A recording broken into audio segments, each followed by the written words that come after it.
¿Cuál es el tratamiento de la miastenia? ¿No? Hemos dicho, bueno, el tratamiento sintomático es piridostigmina, pero el tratamiento de la enfermedad se basa en timectomía, aun cuando no haya timoma, se puede hacer timectomía, corticoides, básicamente prednisona, inmunosupresores, el más usado es azatioprina, ¿ya?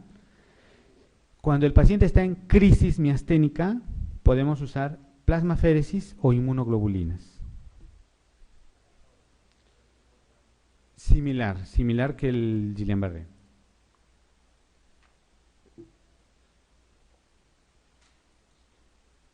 ¿Qué cosa es crisis miasténica? ¿No? Es una exacerbación progresiva de los síntomas atribuibles a bloqueo o destrucción masiva del receptor muscular. ¿Cuándo hablamos de crisis miasténica? Si un paciente necesita ventilador, está en crisis miasténica. Si, por ejemplo, el paciente ha sido operado por algún motivo y no sale del ventilador, está en crisis miasténica. ¿Ya? Eso es crisis miasténica. Muy bien. Y el otro grupo de enfermedades neuromusculares es el síndrome de Lamberton. ¿Ya? Igual, acá hay debilidad y fatigabilidad muscular, pero hay una mayor debilidad a nivel proximal de miembros inferiores y hay arreflexia, lo cual no se ve en una miastenia, ¿ya?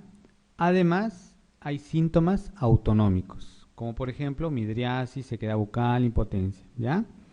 Entonces, en el Lamberton, ¿no?, hay arreflexia y compromiso autonómico. Eso lo diferencia de una miastenia gravis. ¿Está bien? Igual es una enfermedad autoinmune. ¿Se acuerdan ese gráfico que les mostré, ¿no?, de la transmisión neuromuscular? Habían unos canales de calcio, ¿recuerdan? Ahí está el blanco de esta enfermedad, ¿no? Afecta a los canales de calcio, voltaje dependientes. Y es un problema presináptico, ¿ya?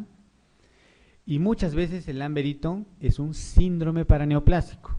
O sea, si encontramos un Lamberito, estamos obligados a buscar un cáncer, ¿ya? ¿Y cuál es el cáncer más frecuentemente asociado? Pulmonar. Ajá. El carcinoma broncogénico en células en avena. Es el más frecuentemente asociado al Lamberton como síndrome paraneoplásico. Pero pueda que a veces no haya pues un cáncer asociado, ¿no? ¿Ya? Y aquí lo que ocurre es una deficiente liberación de vesículas de acetilcolina, ¿no? Recuerdan que les mencioné que el calcio se necesitaba para liberar esas vesículas. Entonces, como no entra el calcio, pues no se puede liberar, ¿no?, las vesículas. ¿Se acuerdan de la estimulación repetitiva que les mostré en miastenia, que está aquí donde estoy señalando? Cuando esta estimulación se hace a alta frecuencia, se ve este gráfico, así, como una sombra, pero es porque es a alta frecuencia. Esto es lo normal. Lo normal es que todo sea similar, ¿no es cierto? En cambio, en el Lamberton, el ejercicio mejora la respuesta. Por eso es que al inicio se ve, digamos, pequeño y después aumenta, ¿ya? Lo contrario a la miastenia. ¿Está bien? Entonces aquí dice, ¿no? Estimulación repetitiva a 50 Hz, es alta frecuencia, del nervio mediano, ¿no?, en un paciente normal y en un paciente con Lamberton, que muestra incremento significativo del potencial de acción muscular compuesto, ¿ya? Entonces, eso es lo que vemos en un Lamberton. Mejora con el ejercicio. ¿Cuál es el tratamiento? Como hemos dicho que muy frecuentemente está asociado a un síndrome paraneoplásico, ¿qué tenemos que hacer? Buscar el cáncer y tratar el cáncer, ¿no? Podemos usar anticolinesterásicos, pero la respuesta no es muy buena, pero igual se usan. Y podemos usar la 3,4-diaminopiridina, que lo que hace es un bloqueo selectivo de canales de potasio en la membrana presináptica, lo cual condiciona una mayor duración del potencial de acción presináptico. Ustedes recuerdan que en la despolarización entra el sodio y para repolarizar sale el potasio, ¿no es cierto? Entonces, si nosotros alteramos este canal de potasio, vamos a permitir que esa despolarización, que ese impulso dure más tiempo, ¿no? Entonces, podría mejorar un poco la transmisión, ¿no es cierto? Y inmunoterapia, ¿no? Igual, plasmaféresis o inmunoglobulina, ¿ya? Muy bien. A ver, ¿qué dicen?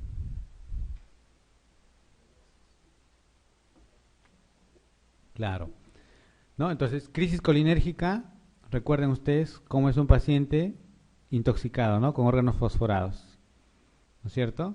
Entonces, nosotros tenemos en el sistema nervioso una división parasimpática y una división simpática, ¿no? Entonces aquí tienen un cuadro donde más o menos resume las diferentes funciones. A nivel del ojo, el parasimpático lo que produce es una miosis, ¿no es cierto? Una contracción. En cambio, el simpático, una midriasis. A nivel de los intestinos, el parasimpático aumenta la peristalsis, ¿no es cierto? Aumenta la estimulación, digamos, ¿no? Estimula la digestión. Entonces, aquí tenemos, ¿no? Lo que veríamos en un paciente con crisis colinérgica similar a una intoxicación, y aquí lo que se usa es atropina, ¿no es cierto? Y uno vigila, digamos, ¿no? De acuerdo a la dilatación pupilar, ¿no? Entonces, no tendría por qué presentarse midriasis. Pero sí, pues hay cialorrea, diarrea, náuseas, vómitos, etcétera, ¿no es cierto? La respuesta es la D.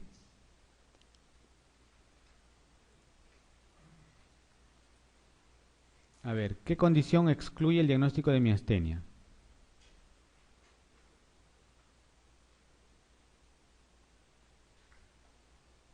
Prueba de hidrofonio, ¿a qué nos referimos? Test de Tensilon, ¿no es cierto?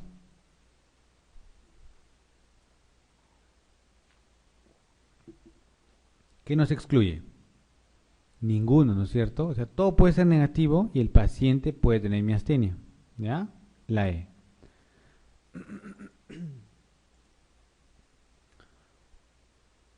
Uno de los siguientes hechos no es común a miastenia y Lamberton. ¿Qué dicen?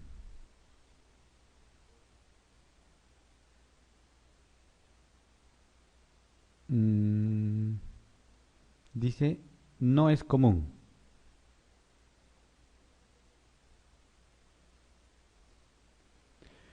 En la miastenia se usan corticoides. Ya, en el Lamberton también se puede usar porque es inmunoterapia, se puede usar corticoides.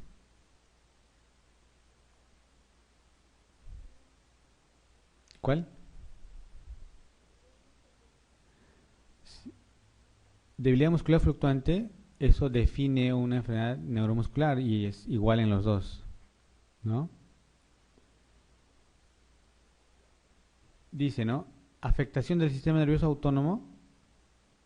En la miastenia hay trastorno del nervioso autónomo. No, ¿no es cierto? En el Lamberton sí puede haber compromiso autonómico. Entonces no es común a ambos, ¿no? La respuesta es la B. ¿Ya? ¿Ambos son trastornos autoinmunes? Sí, ¿no es cierto?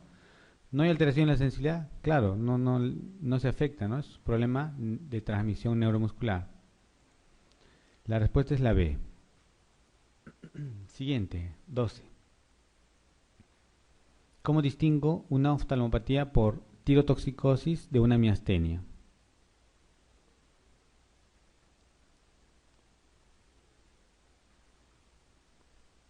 ¿Cuál sería? La E, ¿no es cierto? Exoftalmos, ¿no? Hay en una tirotoxicosis. No va a responder a la neostigmina porque no es un problema neuromuscular, obviamente, ¿no es cierto? Entonces A y B. Y ahí está cómo es un problema oculomotor por miastenia y por tirotoxicosis, totalmente diferente, ¿no es cierto? No hay, claro, no hay dudas, digamos, ¿no es cierto?, en el diagnóstico. La respuesta es la E. Siguiente, a ver.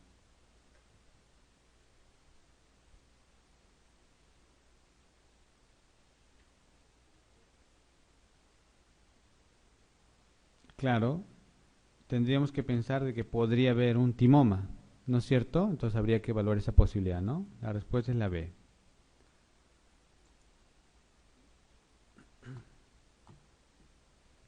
A ver, 14, ¿qué dicen?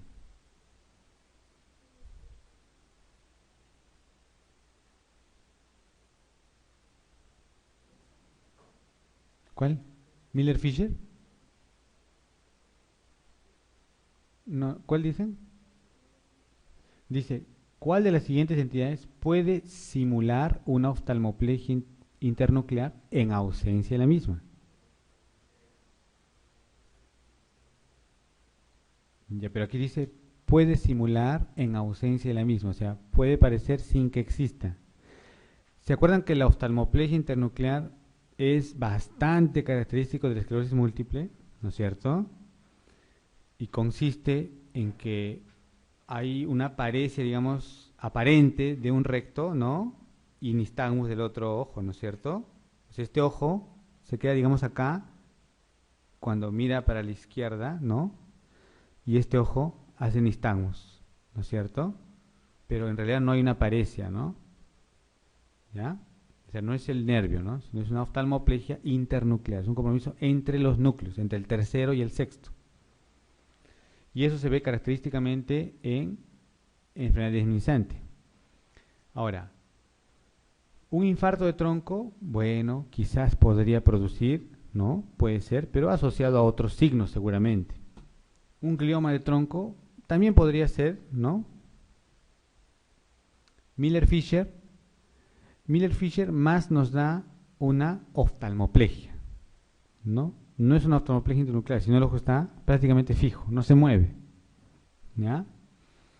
Y la miastenia, dependiendo de cómo esté el compromiso ocular, puede simular en algún caso, ¿no? Esa oftalmoplegia, porque el ojo no va a hacer todo ese movimiento, entonces va a parecer que hubiera eso en miastenia ocular, ¿no? O una miastenia generalizada que tenga compromiso ocular, ¿no? En miastenia nada más. Entonces, la miastenia puede simular una oftalmoplegia internuclear sin que en realidad exista un problema del tronco, ¿no es cierto? ¿Ya? A eso se refiere la pregunta, ¿no? Entonces la respuesta es la letra D. ¿Está bien? Ya. El siguiente nivel de localización, ¿no?, de las enfermedades neuromusculares es el músculo, ¿ya? Entonces aquí tenemos nuevamente nuestro dibujo, ¿no? Y puede haber enfermedades por compromiso en el músculo. Entonces, las miopatías podemos clasificarlas en dos grupos: hereditarias o adquiridas. Dentro de las hereditarias tenemos, por ejemplo, las distrofias musculares, miotonías, canalopatías, miopatías congénitas, metabólicas, mitocondriales. Dentro de las adquiridas están las miopatías inflamatorias, como la dermatomiositis, polimiositis, ¿no? Las miopatías por compromiso endocrino asociadas a enfermedades sistémicas, inducidas por drogas, como puede ser los corticoides, a veces las estatinas, ¿no? Miopatías tóxicas, ¿ya? ¿Cuáles son los síntomas y signos de las enfermedades musculares? ¿No? Debilidad, dolor muscular, atrofia, calambres y miotonía. La debilidad es el síntoma principal, ¿no? Es por lo cual viene el paciente. Entonces, va a depender de acuerdo a qué grupo muscular está afectado para tener un patrón de debilidad. Entonces, si hay, por ejemplo, compromiso a nivel de cinturas, ¿no? Cintura escapular, cintura pelviana, el paciente va a decir que no puede levantar los brazos, que no puede levantarse de la posición sentada o que no puede subir escaleras, ¿no es cierto? Una debilidad proximal. Pero puede haber también debilidad distal o puede comprometerse también músculos de la cara, ¿ya? Entonces, las miopatías van a dar los síntomas de acuerdo a la distribución, ¿no?, de los grupos musculares afectados. Y la forma de evaluar, ¿no?, es evaluando pues la fuerza muscular. Hay que hacerlo a nivel proximal, a nivel distal. Existe una clasificación de la fuerza muscular que va del 0 al 5, ¿no? 5 es cuando existe una fuerza normal. 4 es cuando existe un movimiento que vence la gravedad y además hace resistencia. No normal, pero hace resistencia. Grado 3 es cuando solo vence la gravedad, pero si nosotros le sometemos una resistencia, le vamos a ganar, ¿no es cierto? Grado 2 es cuando hay movimiento, pero no vence la gravedad, ¿ya? O sea, podría desplazar de repente, ¿no?, un miembro o un segmento, pero si uno le dice que levante el brazo, no lo va a poder hacer, ¿no? No vence la gravedad.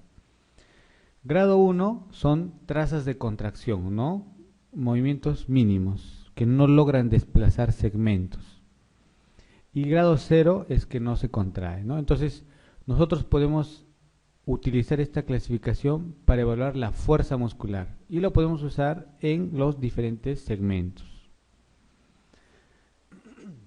Así como la debilidad es el síntoma más importante, la atrofia es el síntoma, es el signo más importante en las enfermedades musculares. Es el signo cardinal. Igual la distribución varía de acuerdo al tipo de miopatía. ¿Qué cosa es esto? ¿Saben?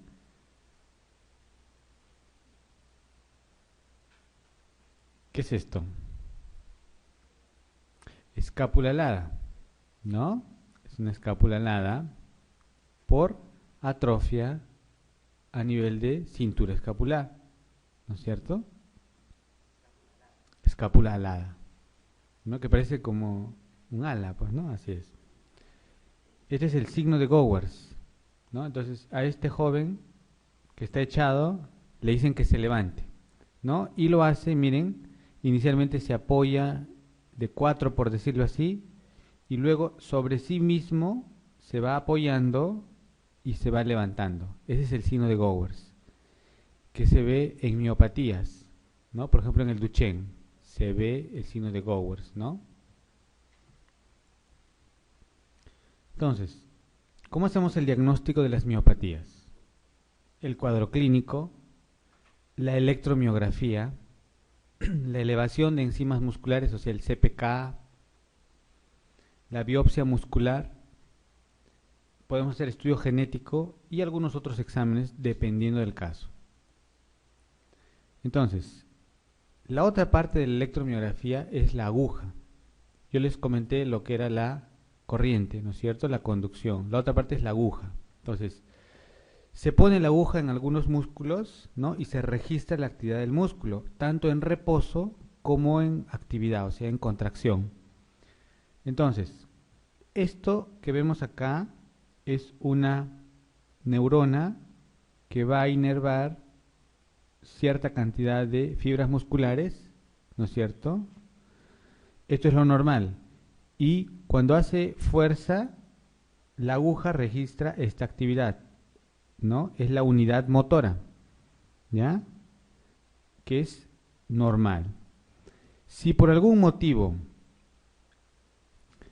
ha habido, digamos, una lesión de un nervio, ¿no?, de esta neurona, que inervaba estas fibras musculares, digamos, ¿ya?, estas que están afuera, esta otra neurona se regeneró e inervó estas otras fibras musculares que antes eran inervadas por otra neurona, ¿está bien? De modo que tiene más fibras musculares que está inervando. Entonces la respuesta de la unidad motora va a ser más grande porque tiene más fibras. Esta es una unidad neuropática, ¿está bien? Que ya se ha regenerado, ¿no? Y muestra una unidad grande, ancha, ¿no? O sea, tiene tanto una amplitud como una duración aumentada. Esta es una unidad motora de tipo neuropático, o sea, por una enfermedad en la neurona, en el nervio, ¿ya? Pero la enfermedad también puede ser por el músculo. Entonces, por algún motivo se perdió fibras musculares por una miopatía X. La neurona está bien, pero ya hay menos músculo. Entonces, la unidad es más pequeña porque hay menos unidades o menos fibras musculares. Entonces, la unidad es pequeña tanto en amplitud como en duración, ¿ya? Eso es una unidad miopática. Entonces ven la diferencia, ¿no es cierto? Lo normal de una unidad de una unidad motora es así, neurogénica o neuropática y miopática. Entonces, la aguja muestra signos miopáticos. ¿Cuáles son los signos miopáticos? Potenciales de unidades motoras, o sea, esto, de pequeña amplitud, que se refiere al tamaño, y de breve duración, que se refiere a esta distancia. ¿Ya? Y en estas fibras musculares, cuando la persona hace esfuerzo, estas pocas fibras se contraen rápidamente. Entonces, a eso se llama incremento del reclutamiento, porque estas pocas fibras rápidamente se contraen, ¿no? Y generan la respuesta, reclutan rápido. En cambio, lo normal en una unidad normal es que poco a poco se vayan sumando fibras musculares, ¿no? Unidades motoras. Entonces, poco a poco la respuesta se va incrementando, ¿ya? Nuevamente, aquí tenemos una unidad motora normal y cómo sería una forma miopática. Además, podemos ver esto que está acá, que son fibrilaciones, y esto que son ondas positivas, ¿ya? En algunos casos, cuando hay enfermedades musculares, como por ejemplo una distrofia muscular, podemos ver fibrilaciones, ondas positivas. Estos son signos de denervación.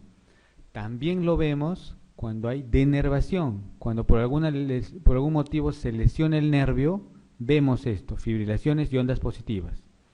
También lo podemos ver en algunas miopatías, en miopatías inflamatorias, por ejemplo, también podemos ver esto, ¿ya? Bueno, esta parte es un poco compleja, ¿no? Estoy tratando de enseñarles las cosas más simples, ¿ya? Luego podemos ver incremento de enzimas musculares, fundamentalmente el CPK, ¿no es cierto? Entonces el CPK se relaciona a la gravedad de necrosis muscular, ¿no? Y puede ayudarnos a distinguir distrofias musculares. Cuando hay distrofia muscular, el CPK está en 4000, 5000, 8000, 10000, ¿no? En un Duchenne, así está, en ese nivel, ¿ya? Entonces, eso te da un parámetro para hablar de que eso, por ejemplo, es una distrofia muscular, ¿ya? En una miopatía, de repente no sé, por una polimiositis, ¿no? Una dermatomiositis, puede estar de repente en unos 500, 600, un poco aumentado, ¿no? No en ese nivel de una distrofia, ¿ya? En las rabdomiolisis también están elevadas, ¿no? 3000, 4000, 5000, 8000. Pero la rabdomiolisis es algo relativamente agudo, ¿no? Es por algún motivo hace la rabdomiolisis. En cambio, la distrofia es una enfermedad crónica, ¿no? El paciente va presentando debilidad progresiva, ¿no? Entonces, la clínica te permite diferenciar eso, ¿no? También la aldolasa puede estar elevada, ¿no? También las transaminasas pueden estar elevadas, ¿no es cierto? Pero el CPK, digamos, es un poco más específico, ¿no? Pero a veces hay miopatías en que el CPK es normal. Puede haber una miopatía por corticoides de repente, ¿no? Y el CPK está normal o levemente aumentado. Y eso no excluye el diagnóstico, ¿ya?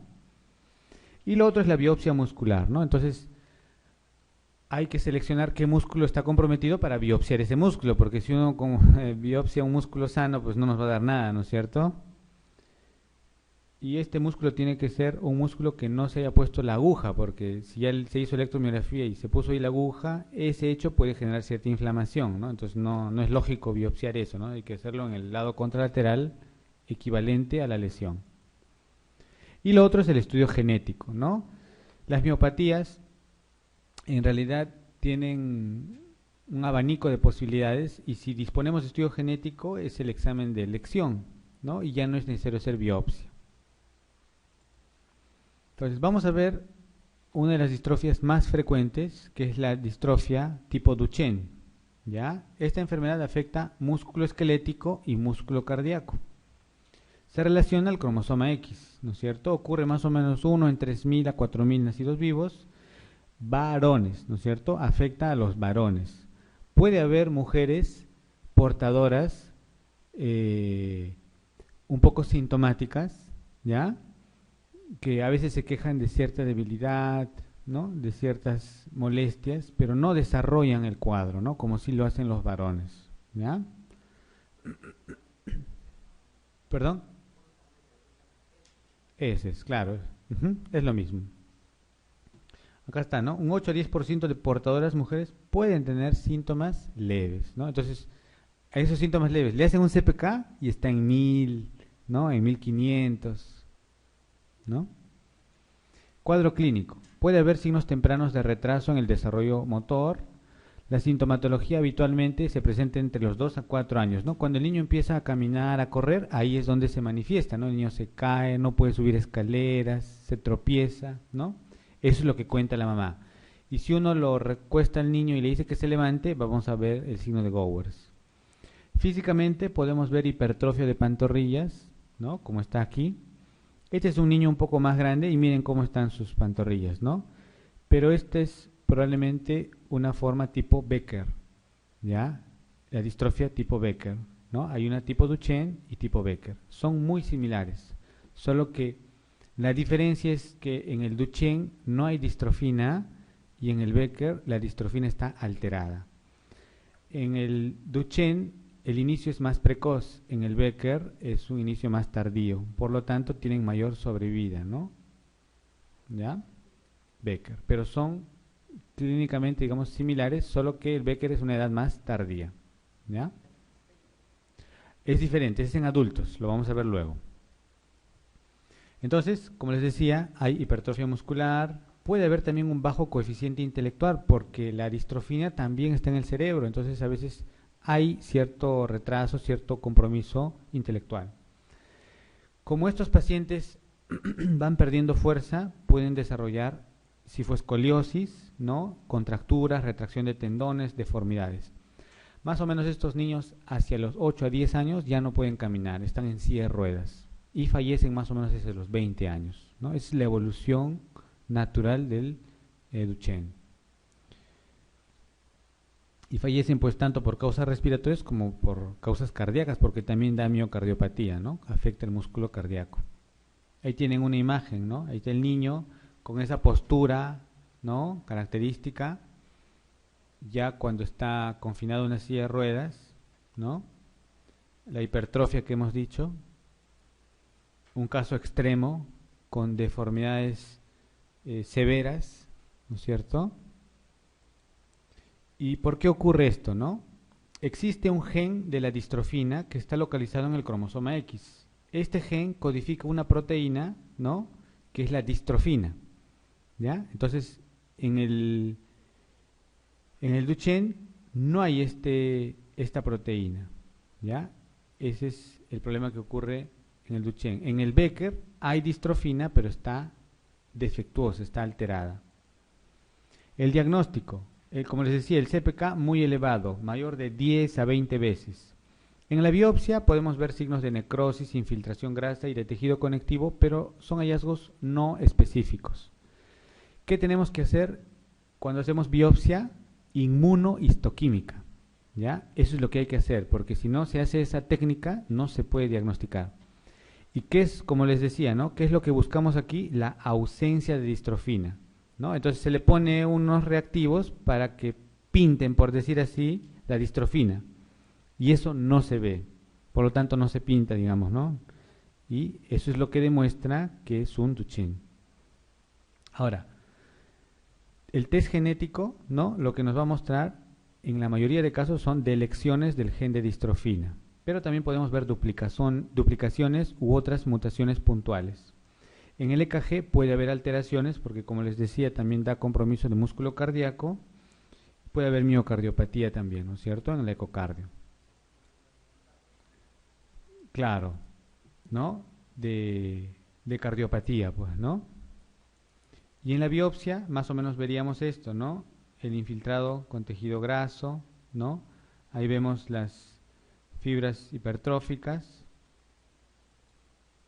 ¿Cuál es el tratamiento? No hay pues un tratamiento para el Duchenne, ¿no? El tratamiento es sintomático.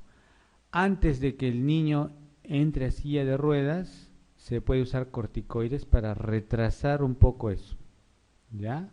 Entonces se puede usar corticoides los primeros años. Fisioterapia para evitar esas contracturas, se puede hacer aparatos ortopédicos o corregir algunas deformidades, ¿no? Manejo respiratorio cardiovascular, ¿no? Pero en general alrededor de los más de 20 años no viven estos pacientes, ¿no? El Becker, como les decía, es muy similar al Duchenne, pero aquí sí hay distrofina, pero es defectuosa. Y se presenta a edad más tardía. Igual afecta a varones, ¿ya? Y como se presenta a edad más tardía y el defecto no es ausencia de distrofina, sino que es defecto de distrofina, es mejor la sobrevida, ¿no? Pero igual es similar, da compromiso cardíaco, todo, como en el Duchenne. Muy bien, ahora vamos a ver la dermatomiositis. Esta enfermedad es más frecuente en mujeres, puede ocurrir en niños, a diferencia de la polimiositis, que es raro en niños. La polimiositis es muy raro en niños. La dermatomiositis sí puede ocurrir en niños.